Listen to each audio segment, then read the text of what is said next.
you may have covered this already, but I guess there's two types of scope creep.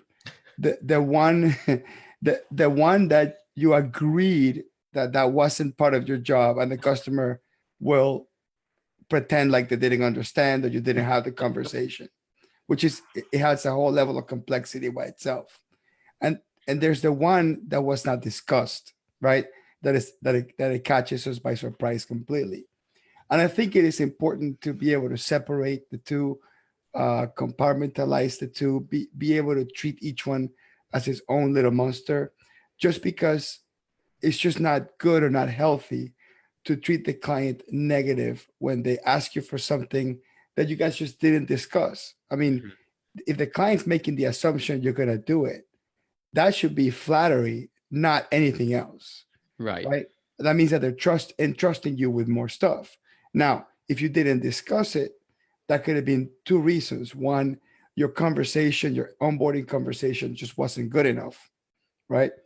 Two, the onboarding conversation went in that direction and you avoided it because you know that you want to avoid those conversations just because it's going really well and now it's going to turn into something negative because we're going to talk about what we won't do. And a lot of us try to stay away from the negative stuff, or avoid saying no's, and like Liz says, we're people pleasers, and we'll try to stick within the stuff that we can shake our head yes to. um so so for, for those particularly, I think that the only antidote, and we all need to be proactive about this, is to have the type of engagement that either you or your client can disengage at any point in time. Like that's the first antidote. Like never get into a 12-month contract or 6-month contract unless you have scoped this really, really well and discuss all the possibilities. The second antidote is you also need to be okay with losing the client.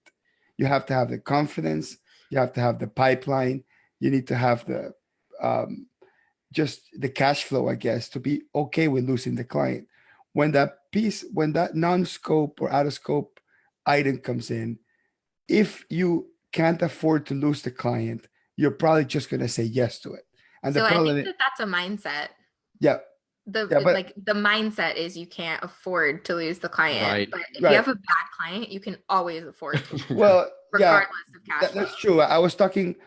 I'm literally saying that the mortgage is due tomorrow. I have no money in the bank, and my monthly client payments coming in, and I'm using that money to pay the mortgage because for some folks that's the business they run. Okay, so but beyond that, right? So beyond that, right? So let's say that we can solve this with mindset, and it's not a real cash flow problem, but that's the big issue is when you say yes once, then you have to you can do long qualified yeses. Like the way I do a qualified yes is I'm going to do this work for you. It's $350. I'm going to go ahead and comp it out of courtesy. I'll send the customer the invoice and show them the comp and put under it one-time courtesy or first-time courtesy or something like that. I have to display the value of the work that I'm doing before I comp it. Because if you say yes and you don't you don't act that that's a transaction, a separate transaction, a separate job, Mm. it's gonna be it will get increasingly worse, basically. Like they will ask for things or push the envelope, and then customers are not being bad or evil. They just don't know. If you didn't talk about it, they don't know. If you don't invoice it, they don't know. So a lot of times I get this issue all the time. A customer will ask for something that's out of scope, and I'll say, "Hey, do we have time to talk about it, or do you just want me to take care of it?" And most people just it was a rhetorical question. They say, "Just take care of it." So okay, I do. I take care of it, and I invoice it. And when they come back and complain and goes, "Hey, what happened? I thought this was included." It's not. Are you disappointed by the invoice? Yes, I'm disappointed. Okay, I'll go ahead and comp it. Just so you know, next time you ask me to take care of something, ask me for the price, right? Because if I ask you if you want to talk about it, it's because we want to discuss it. We want to scope it. So it gets really confusing with the best of with the worst clients. Is not confusing because we send those invoices with a smile in our face. We're like, you know what, please complain, please give me a reason to kick you out, right? But with our good customers, it gets a little bit confusing because we want to keep the customers, we want to please them, we enjoy doing that work for them. In many times We are the ones that stepped into the mind, and we planted the idea in their head to give us that out of scope work, and it just showed up in the time that we weren't ready. So I think it's just important to separate the two, and then not automatically retaliate to the customer with, oh, they're being bad, they're being evil, they're pushing, they're trying to make us unprofitable. A lot of these customers, that's not what they're trying to do. They want to use us because they admire the quality of our work, because they think we're smart, because they think we're efficient, because we add value to their business. They're not being bad or evil for the most part. So I think a lot of folks just react negative towards it. Any of the conferences that we go to, everybody speaks about scope creep, like, oh, they're bad clients and they're bad, get rid of them. And even in our Facebook group, the minute every time somebody puts a post that, hey, my customer's asking for this, the immediate reaction is, get rid of them, you don't need them. It's like, dude, relax, you don't even know the customer, you don't know the backstory. He's Not a bad boyfriend, get rid of right, him. right. But that's the thing, it's every time you frame it like that, they're expecting extra work for free. I don't want no scrub. Right, exactly.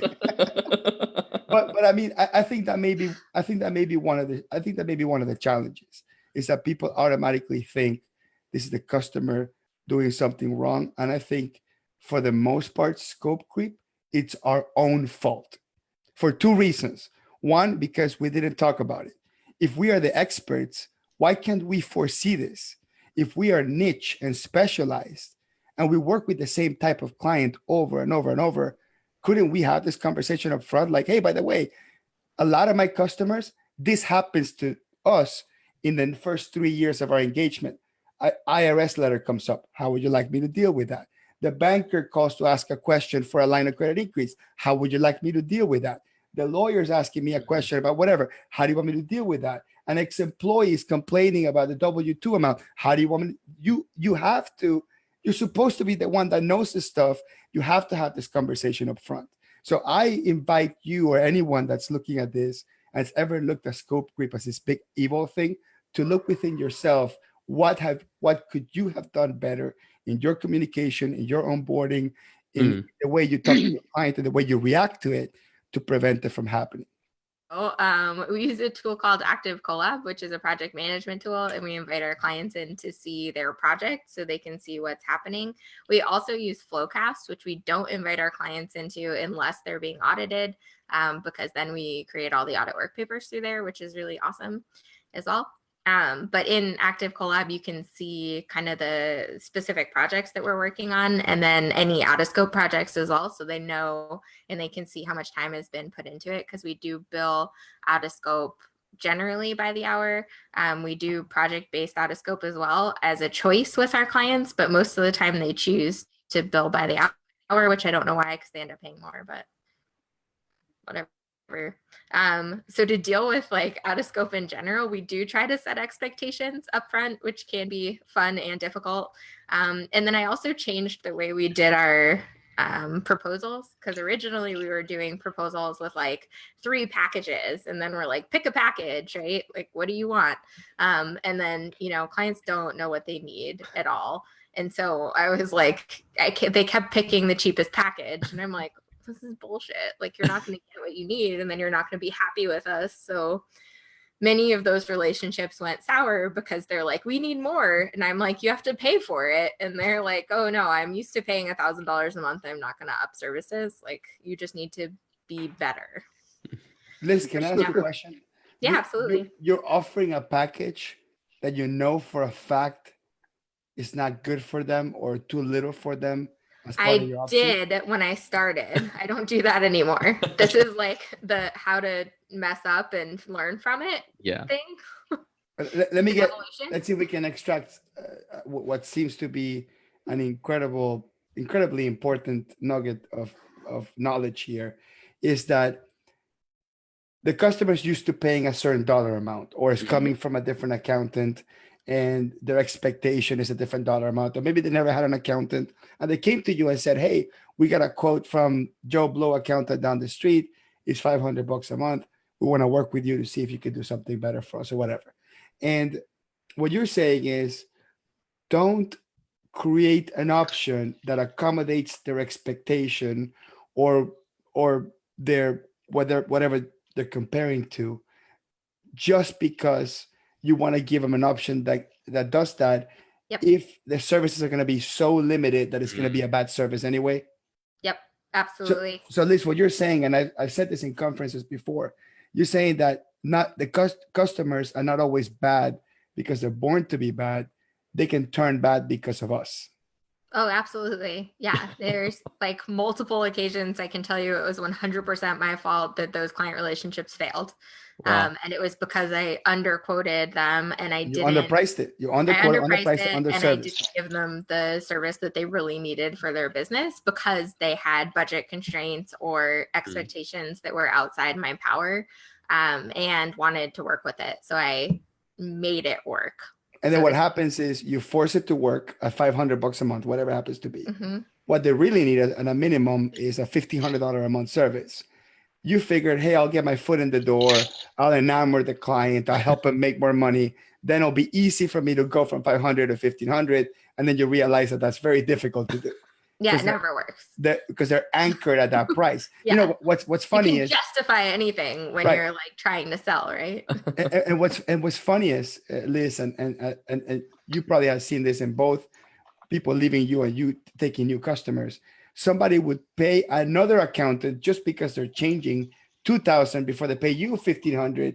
After 2-3 years of relationship, they don't have to, they can get better quality paying less, but because the contrast is so high within the same service person, that they're willing to pay a lot more just because they're changing, because that change is the opportunity to give the client a different set of expectations. So what we're getting from you here is, don't try to triple your fees 2 years later, because it's just not going to work. Like, if you know this customer is going to need something that you cannot afford to provide at $500, don't even give them that option. Agreed.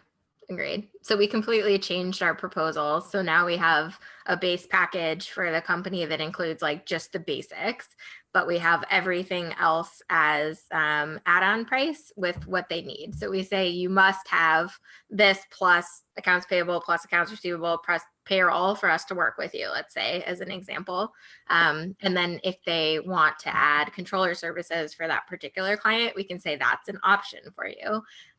But we won't price the base level is the base that we'll work with them at. And so it's been a lot better since we changed that process. That's great. And it sounds like your customers are happy, and you've been it sounds like you probably had less scope creep and less complaints later on, or less. Yeah, it definitely defines scope a lot better. Although I did have a really recent weird scope problem.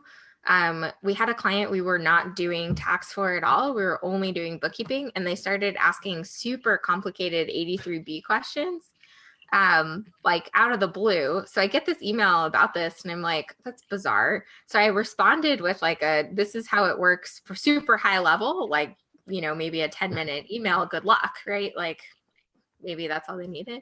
And then he came back with like legal documents and a whole like situation of what was occurring, and like asked for an opinion on how to fix this, like, 83B election that went wrong. And I was like, no, this, what, like, okay, you're a super basic bookkeeping client. So I responded, I'm like, hey, like, I'd be happy to do this tax research for you. Our tax research, like, for my time is $300 an hour. Like, do you want me to continue? And I got this email back that was like, no, and I don't want to continue services with you at all. Wow. And I was like, holy crap. Okay. Like, fine. Wow. That's really, it's almost like they were trying to ease you into giving free services, and then they decided to just cancel you in general. It's just, that's kind of interesting. Which is just super weird. It was the most bizarre situation I've ever had with that. Let me ask a question on that. So the customer had a major change in which they were doing something with 83B, has to do with employee stock exchange, and it's an election to be taxed for stock options that are issued. Yeah, it's now, like, obviously not every company goes through that. That's a very unique situation. Yep. And the company was funded, probably about to go public or about to be bought out or something like that. Right. But no, they're a really small company, and they just They had a give random the question. stock grants Yeah. to their a few long-term employees. But what if you, I think, let's see what we can learn from this. If you could have gone back to the beginning of the engagement, maybe 6 months before that happened, how would you have foreseen that the customer was going to ask you a weird, obscure tax question that required research, that was going to trigger them to get pissed because you weren't going to give it to them? So what do you think you could have done?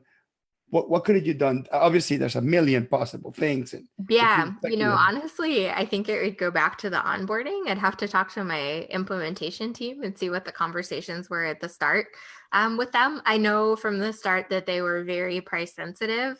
And so they wanted to go with a very basic, like, bookkeeping only package, which for their company was fine. I mean, they were pre-revenue and small and didn't need a lot of reporting. So and they were self-funded, so it's not like they had big investors. Right. But yeah, no, I would have to go back to the implementation team and see if there were any triggers Now, to why. price sensitive customers don't quote sections of the tax code. Like, those two things just don't go together. Like, somebody doesn't say, I'm price sensitive and also have a section 83B question. Like, those things almost never go together. Well, I mean, so Hector, I actually think I can relate to this because 83B relates to stock options for you give to your employees. And if your employees don't do their 83B election early on, then they kind of they actually can get screwed later in regards to the tax treatment of their stock options. And so small companies that, they want to act like startups that are going to grow very fast. And so they're trying to incentivize employees to stay long-term. So they do these they give the stock options to the employees, and the employees like, oh yeah. And then they forget to do the 83B. And so all these legal questions come up and all these tax questions come up. And so I think that probably an employee just came and said, hey, I know you gave me the documentation on 83B, but I forgot to do it. What do I do? Or whatever. And they ask Liz, and Liz, the one, and of course they go, well, let's ask the bookkeeping firm that we use.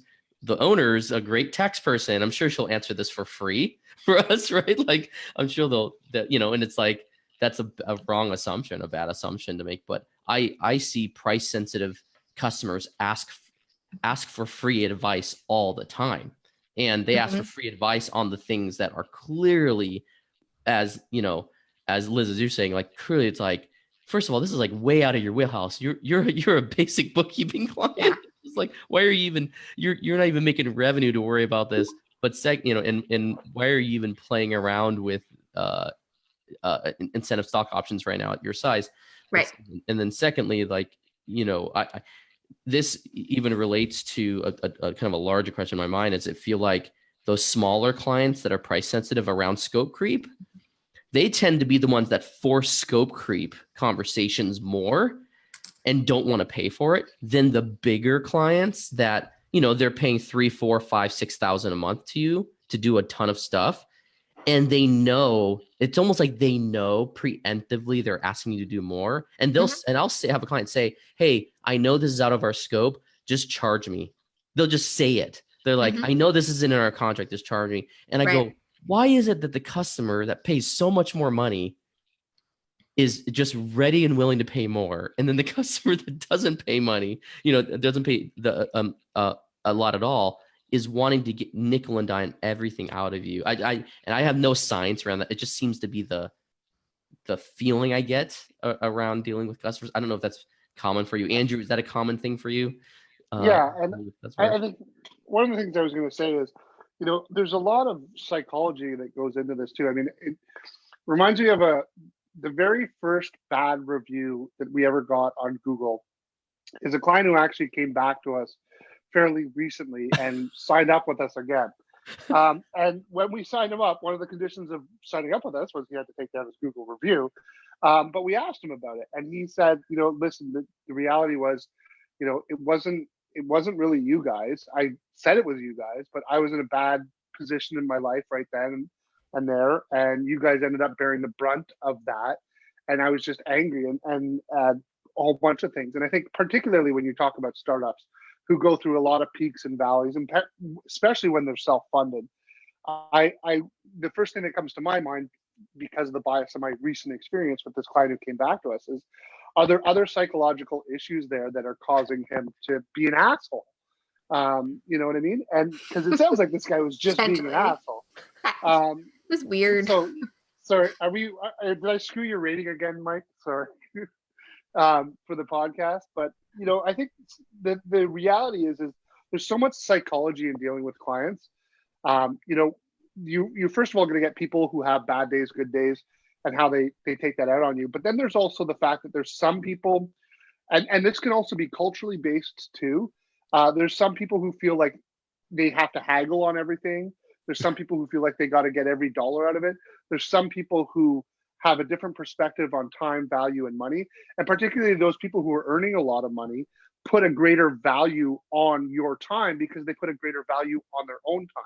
So you have to look at the individual that you're dealing with and look at how they're approaching things and say, well, is this the type of person that puts a lot of value on time? Is this the type of person who puts a lot of value on finished product? What are the things that this individual values? And everyone values things differently.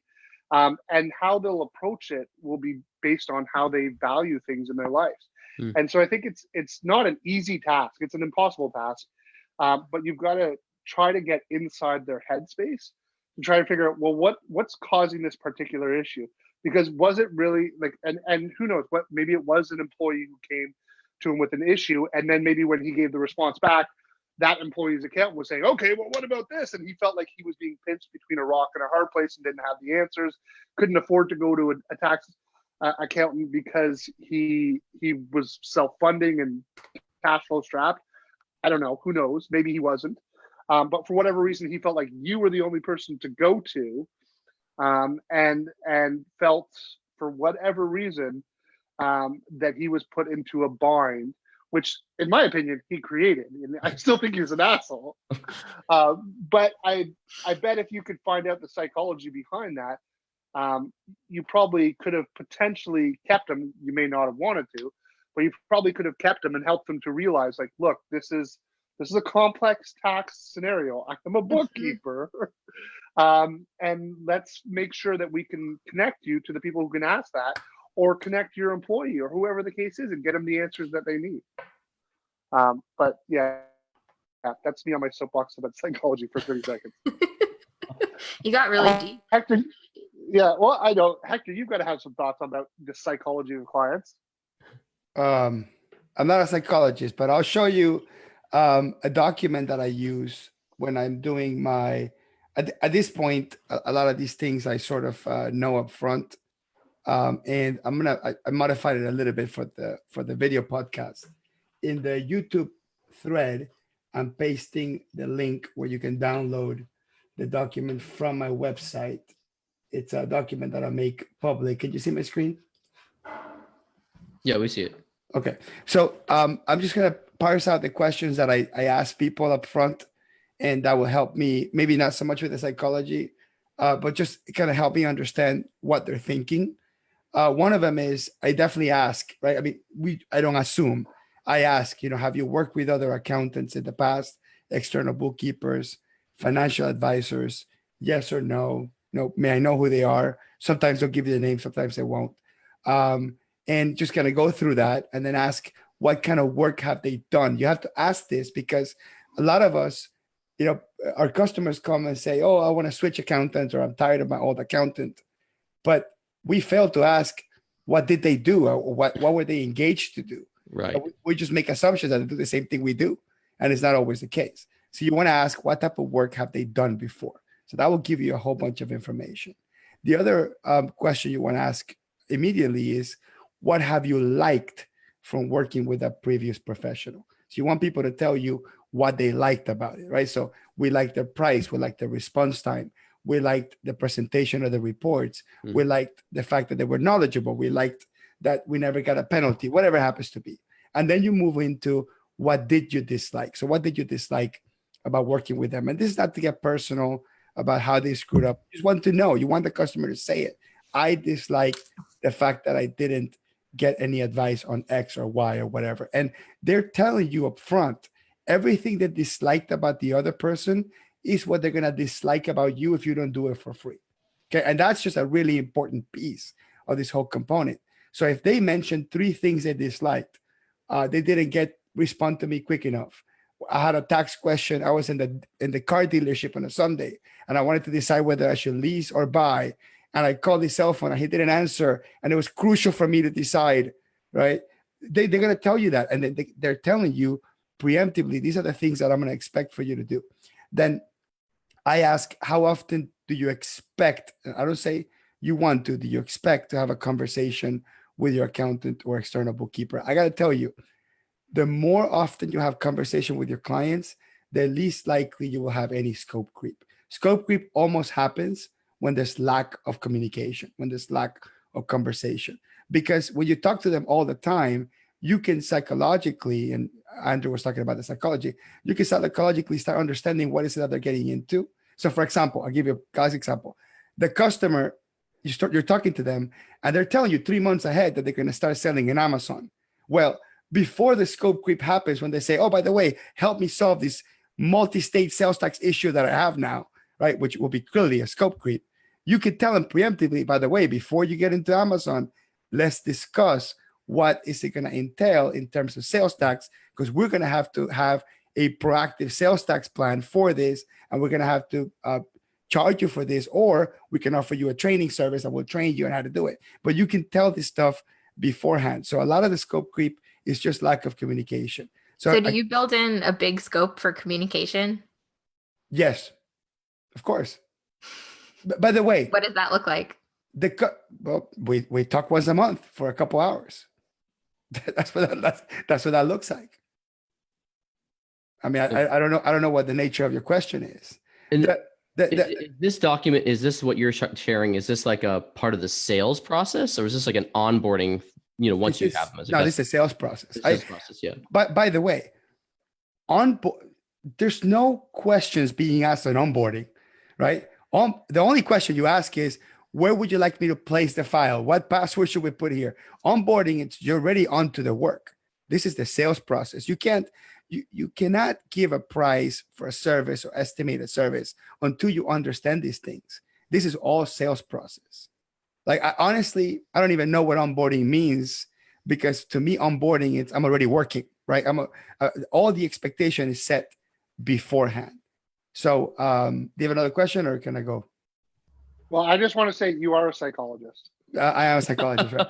So how fast do you expect a phone call? By the way, you need to ask this. How fast do you expect a callback? Because I got to tell you, from my experience, I'm not paying lip service to the industry. From my experience, my problem with customers in the 12 years I've been doing this, it's always been speed of response, because we always have the answer, or we can always find the answer. List your 83B question. You could have found the answer. You just had to spend 4 hours researching to then give them the answer, yes or no, right? Mm-hmm. So the reality is, their engagement did not have within the scope built-in value for us to be able to make capacity to give them that response within the day. So instead, you gave them some answer like, oh, you're not ready for look, I'm not criticizing you or Michael, but Michael was saying, you're a small company. What are you doing dealing with 83B? That's the worst response you can give, because you're almost putting down the fact that they're trying to be proactive with doing things right, paying, deferring in taxes. They're doing things that are potentially high value. The disconnect is that they're expecting you to do it for free. That's the problem. But the fact that they're doing it, that's not a problem. I mean, God bless our customers that want to get informed. They may get ill-informed, or they may ask for advice from the wrong people, but God bless them for trying to get informed, trying to understand, and doing the research. That's why I said most people that are low budget don't even make the time to even quote a code section. So every time a customer comes to me with, hey, Section 1031 exchange, I ask, hey, where did you read about that? Right? When they say, oh, my cousin said it, or then I don't care what they said. But if they said, oh, yeah, I read it on the IRS website, I'm interested to talk to this customer, because Mr. Customer, it looks like you're interested on the tax code. Would you like us to discuss this in a deep way? Would you like us to do tax planning? Do you want me along with you in the journey of understanding taxes? Yes, So but you also have to have a customer that values that service, right? yeah, So they'll if you have evaluate when you somebody that send. doesn't value That's the the point. services That's that why you you're send them an providing, invoice. there's a That's why you problem. give, but that's why you give it a price tag, Right. right? And I did. And then he fired us. And that's fine, and that's totally okay. That's totally okay. I mean, I have no issue. I have no qualms with that, and I'm not criticizing it. I think that's probably the way it was going to go anyway. It Oh, doesn't agreed. I doesn't completely sound agree. like there was a work. I asked a hypothetical question: what could we have done before 6 months late earlier, It's a just great to question. go through the mental exercise of how can we prevent these problems from happening. Look, I have an extremely happy and satisfied customer base, but with that, I have 5% that defect. It has to happen. I raise my prices every year. I get better and better every year, right? I'm a human being. I learn from every mistake that I make. I am progressively better every day of my life. It is expected for me to raise my price, get more valuable, and try to charge my clients more. It's normal to lose customers. That's totally okay. So I just want to add one more thing before we close here. There's two really important questions that I ask that to me have been, I think, that just the very best things you can ask. One of them is, what are some of the things that we can do or forget to do that would be deal breakers for our relationship? I don't think enough accountants ask that. You need to ask that, because I'm going to tell you, whatever answer comes after that, it is 80% of the information that you need to know about the next 3 years of your engagement. What are some of the things that we can do or forget to do that would be absolute deal breakers for our relationship? So if your customer says, and if you're interested, I can tell you the plethora of answers I gotten from this, which has been the most fun part of this journey. So one of them has been, if you discuss with any of my friends or colleagues or people that know me my financial situation, and I'm like, is that it? That's the only deal breaker? Yes. And then you want to say, let me ask you a question. Has someone else in your past has divulged financial information? And then they come back and tell you, well, as a matter of fact, this happened. And that story has the most amount of, it will tell you a lot about that person's relationship with other people, their personality, their paranoia, and most scope creep and relationship problems derive from all that stuff, right? Complexures of grandeur and paranoia and scope creep and bad relationships that they have with other people. So these key questions, I got to tell you, just implement it as part of your sales process. What are some of the things that we can do or forget to do that will be absolute deal breakers? You will get other answers like, well, you cannot answer my phone when I call you. That customer just gave you a golden piece of information that you need to unpack. What do you mean? Like, how quickly do you need me to answer my phone? And they'll Hector, give you are the you answer. married? Yes, 4 kids. Did you give this survey to your wife? No, I did not. I did not. I mean, wasn't that a should have psychologist. been part of the sales process. Yeah. I know I would have. But I wasn't that good at asking questions back then. The only question Okay. I knew how to ask is, would you be my wife? And that was the only qualifier question, right? If you agree, I agree. So that's just a really, and then the other one, I think it's really important, and it needs to be asked this way: how important is it that we guarantee a result? And by the way, the context is you talked about that result, right? Because that result could have been, like Michael said, it's a monthly financial statement, or the result could be a tax return, or the result is whatever else it happens to be. But you want to say, how important is it that we guarantee a result?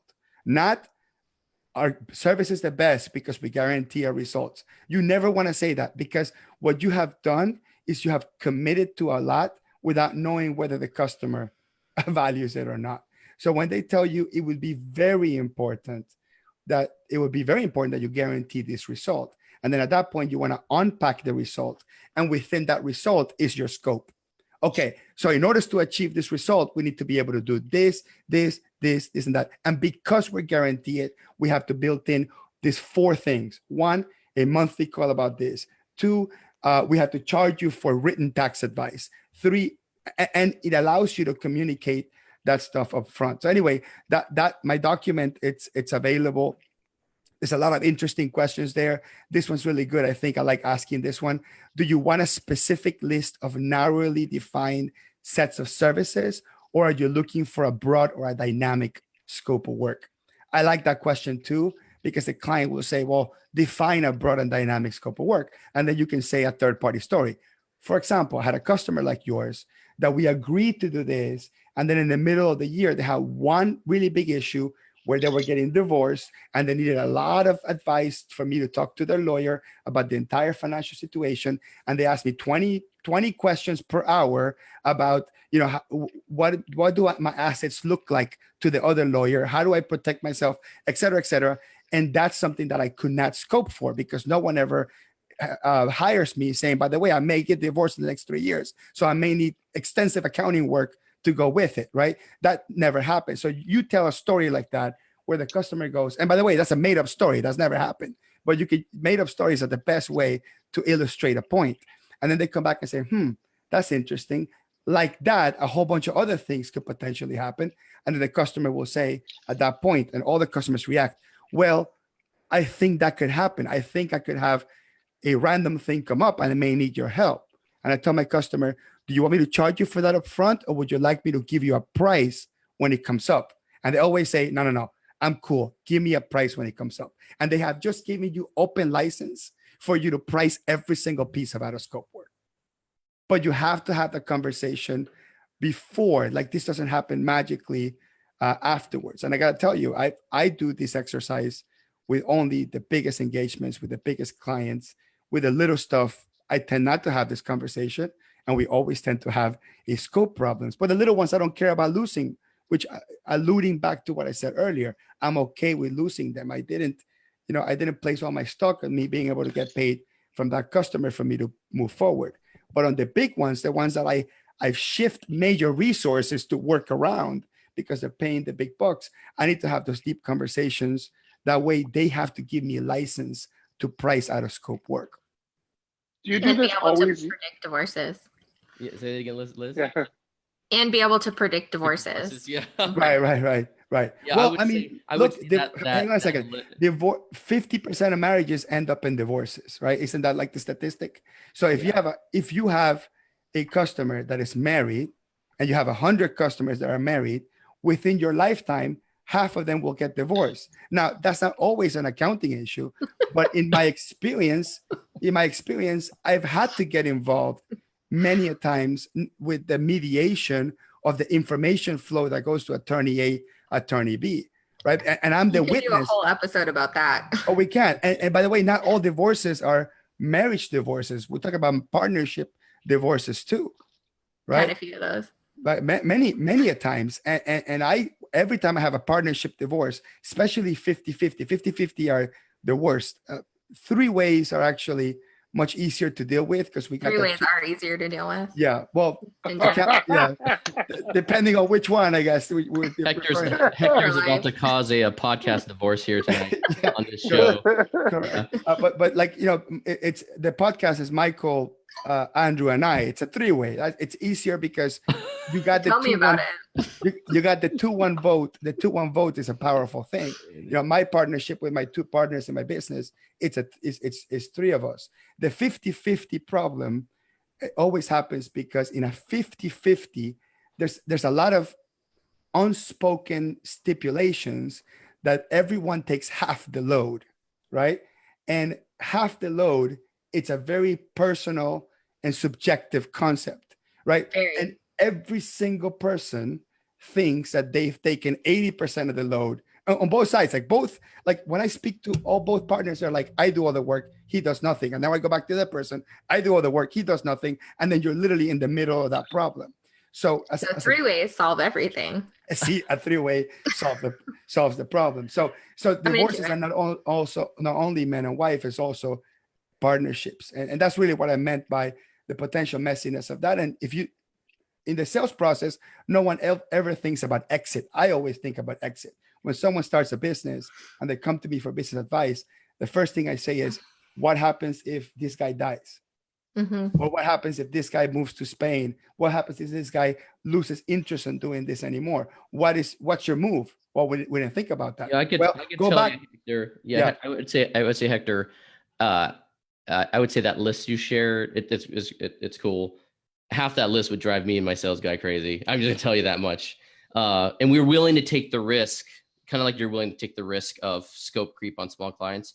We're willing to take the risk on not dealing with the answers to those questions, mainly to not hinder our growth rate. We just don't care, right? We're willing to deal the risk on scope creep on enough of those because we want to keep our growth rate continuing at this rate.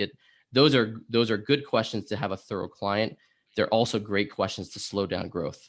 That's just the reality of it. I think it has to do with firm positioning. So Michael, your firm is positioned as we're going to help all of United States get clean books, right? When that's your position, you're in acquisition mode. You're trying to pick the right clients. You're trying to make sure that you define what you're going to do.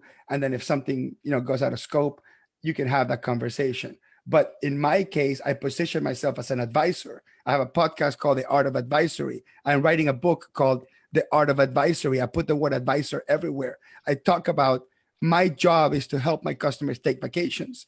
That's an advisor, right? So my positioning, my brand is you're not going to leave me because of some trivial bookkeeping scope problem, right? You're going to leave me because we have existential differences in opinion on major business issues, right? But it all depends on, like, if you're listening and watching to this and debating on whether you should take my approach or Michael's approach. It has to do with what's the growth mode of your firm. I like to grow with bigger customers, more complex customers, little by little. Michael's trying to solve America's bookkeeping problems, right? So we have two different approaches, and I think either one is fine.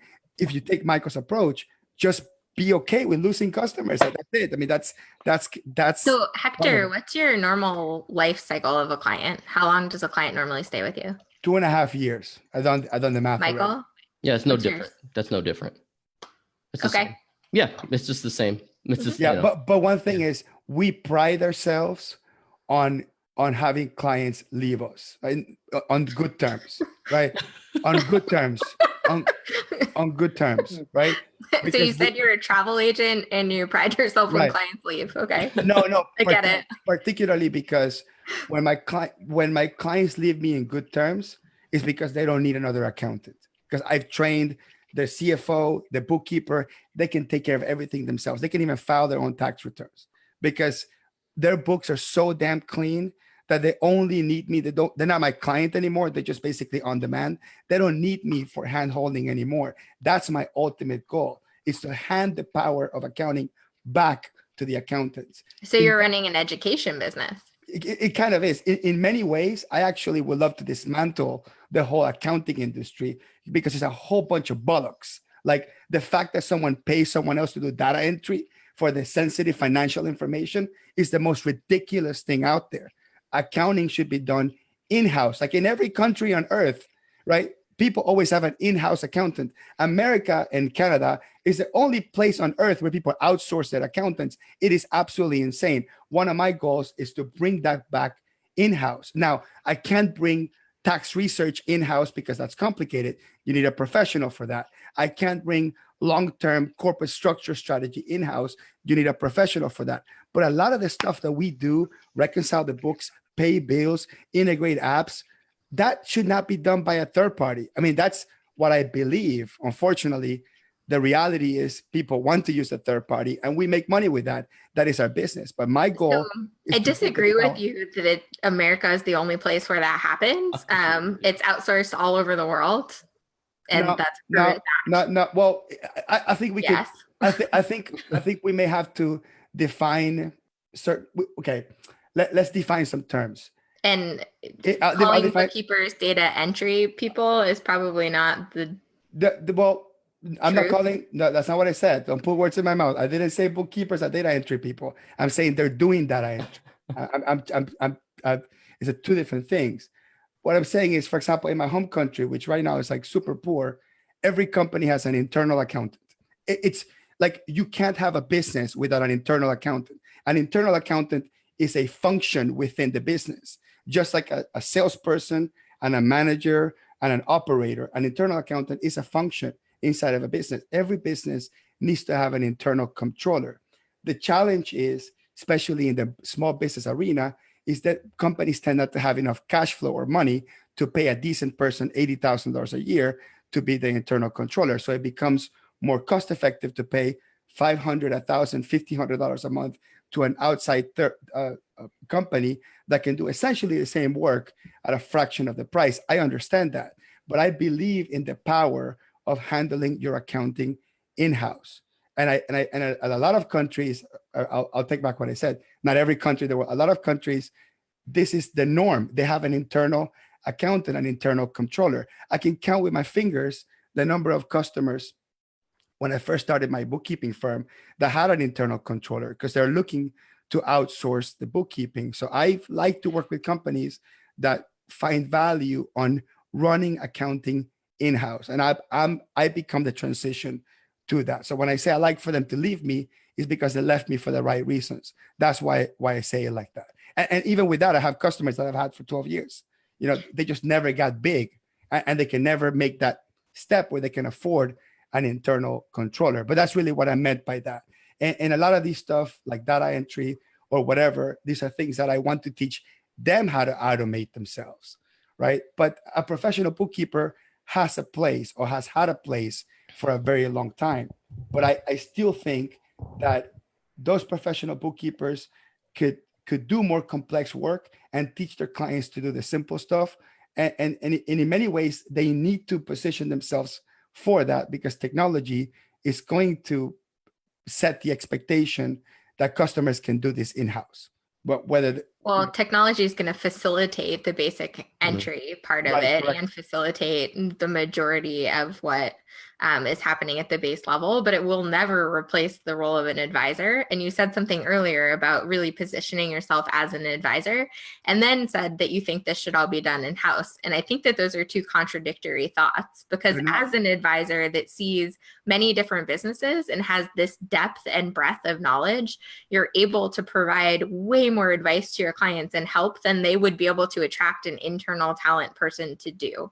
And so they might be able to get an operator for accounting internally, but they will never get the knowledge that you have, and they will never get the advice that they would at a higher level with an outsourced solution. They're not contradicting. They're actually mutually inclusive, because the customer has an internal controller, and because they got their shit together, they can call me, and within 3 minutes, I can give them the advice of their lifetime just by looking at financial statements and having clear data. The challenge is that right now, for me to give good advice, I have to spend 6 hours reviewing the books. Then I can give the good advice. That's the problem that we have, is that now I have to somehow increase the price of my advisory work to include all the stuff that should have been done by them. And they should have that information clear in front of them. So when I tell them, hey, remember that big change in fixed assets you had 6 months ago? And the customer goes, yes, of course. We have monthly meetings about our numbers. Okay, this is my advice. The challenge is that the advice, which is the most valuable piece, has to be mixed with a whole bunch of stuff that I think customers have an opportunity to do in-house. So I'm not saying that when they do it in-house, they don't need an advisor anymore. What I mean is that they know exactly what they need the advisor for, and things don't get convoluted.